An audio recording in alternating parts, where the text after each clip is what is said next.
Bonjour, nous voici sur la grande plage sud de l'île Lippé, qui fait partie du parc national Tarutao. À marée basse, les barques des pêcheurs sont inutilisables et il faut marcher loin quand on veut se baigner.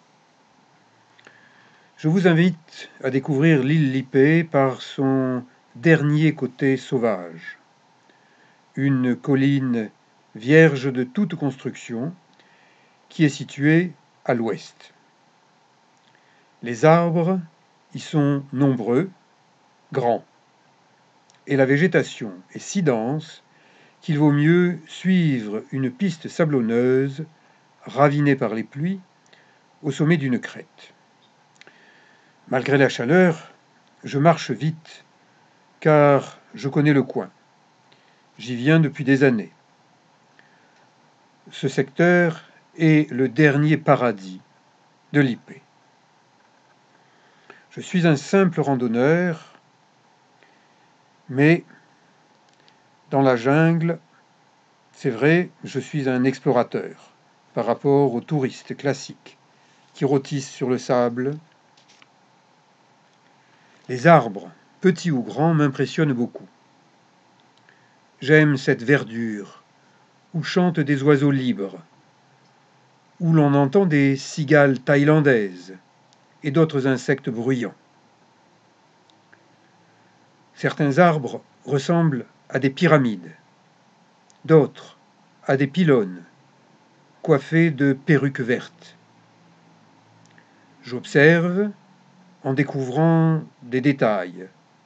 J'apprends chaque jour et à chaque pas. La piste se rétrécit en sentier, de plus en plus étroit, avec des éclairs de soleil dans l'ombrage de la végétation dense, avec des lianes qui se resserrent jusqu'à se refermer sur le promeneur. Je marche, j'observe, je continue à marcher. Le sentier se termine dans une jungle trop forte pour que je m'y aventure plus profondément. Je suis en petite tenue de plage et je préfère rebrousser chemin pour me diriger vers un autre sentier, plus praticable. En marchant, je continue à observer des détails, des plantes, des feuilles, car cette forêt intacte est belle. Je suis un randonneur privilégié, mais je ne traîne pas à cause des moustiques. Ils m'aiment bien.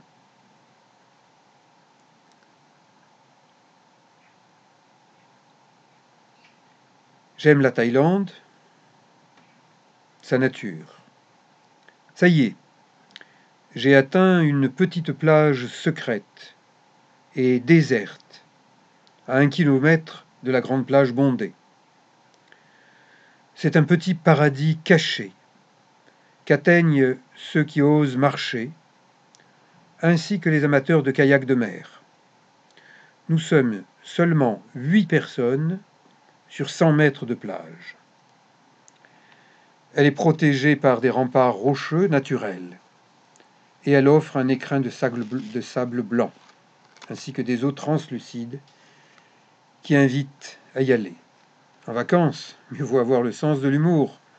Je me baigne en compagnie de mon cygne doré et, à coups de grandes palmes, j'assure une sécurité à ma partenaire de nage qui pourrait ne pas être vue par les nombreux bateaux croisant dans les parages.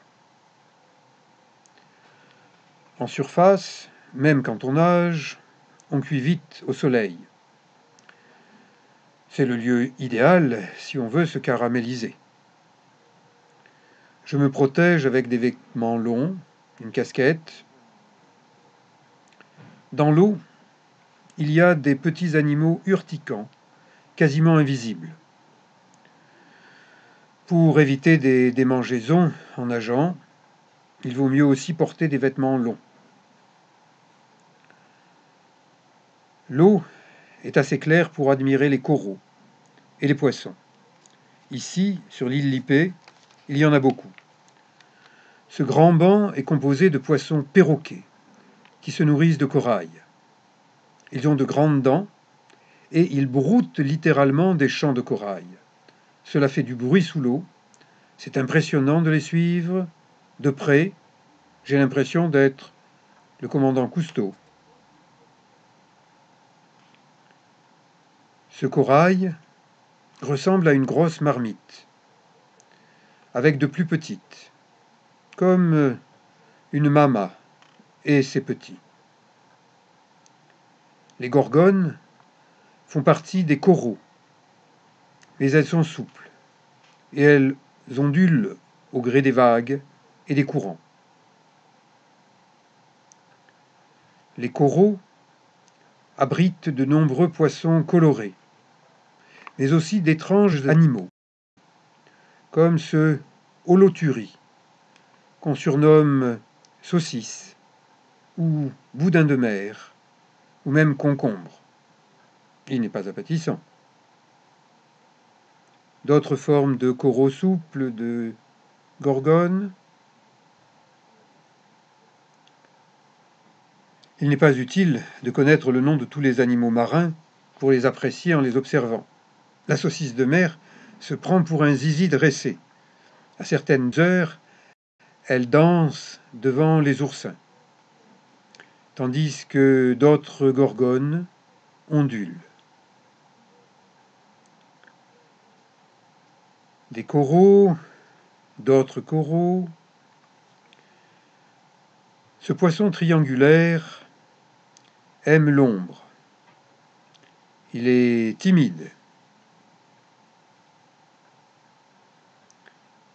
Un holothurie, des oursins à grands piquants. Ici, les étoiles de mer sont bleues, roses, jaunes. Elles ne sont pas rouges comme en France. Ce poisson-pierre est une rascasse thaïlandaise. N'y touchez pas car elle pique. La marée atteint plus d'1 mètre et les rochers sont couverts de coquillages. L'après-midi touche à sa fin. Le soleil décline. Nous avons bien nagé. Nous sommes contents. Et nous vous invitons à nous suivre bientôt dans d'autres îles thaïlandaises sur YouTube.